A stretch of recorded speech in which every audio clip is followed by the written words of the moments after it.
আন্দোলন যেখানে শাস্তির দাবিতে, আন্দোলন যেখানে দোষীদের আড়াল করার বিরুদ্ধে, আন্দোলনের ভিতরের আন্দোলন খুঁজে বার করতে রবিবার সন্ধ্যায় হাওড়া রুদ্রপুরের রাজপথ মোমবাতি আর প্রতিবাদীদের দখলে আরজি করের মহিলা ডাক্তারের উপর পাশবিক অত্যাচারের বিরুদ্ধে দোষীদের শাস্তির দাবিতে পথে নামল রুদ্রপুর অঞ্চল সাধারণ নাগরিক বৃন্দ।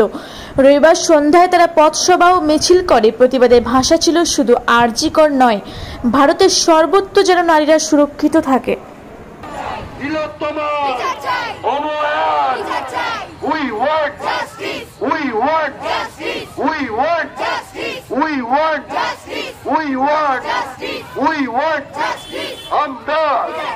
আমরা আমাদের কন্যাদের নিরাপত্তা চাই। We want justice. We want justice. আমরা বিচার চাই। আচ্ছা, প্রশাসন কি কোনো রকম বিচার দিচ্ছে না? প্রশাসন সব দেখেও চোখে চশমা করে আছে, আর কিছুই পাচ্ছে না। জাস্টিস দিচ্ছে না, কিছু দেখছে, সমস্ত কিছু দেখছে, কিন্তু কোনো কিছু বিচার দিচ্ছে না। কেসটা কারা?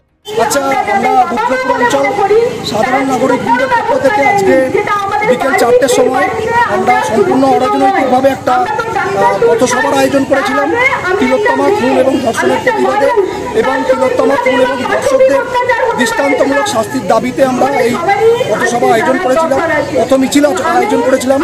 আমাদের রুদ্রপুর গ্রাম পঞ্চায়েতের অধীনে বেশ কিছুগুলো গ্রাম যে আছে, সেই গ্রামগুলো থেকে প্রায় 1000 থেকে 2000 মানুষজন, মহিলা আবার বৃদ্ধ বনিতা সম্পূর্ণভাবে এই বৃষ্টি উপেক্ষা করেও তারা উপস্থিত ছিল, এবং মিছিলে প্রায় 8 কিলোমিটার রাস্তা তারা হেঁটেছে। এই জন্য মেয়েদের যারা আছে, নারী শক্তি আছে, তাদের কাছে চিরকৃতজ্ঞ থাকবে রুদ্রপুর অঞ্চল সাধারণ নাগরিক বৃন্দ। এবং এরপর আমরা এদের কাছ থেকে We want justice. We want justice. We want justice. We want justice. We want justice.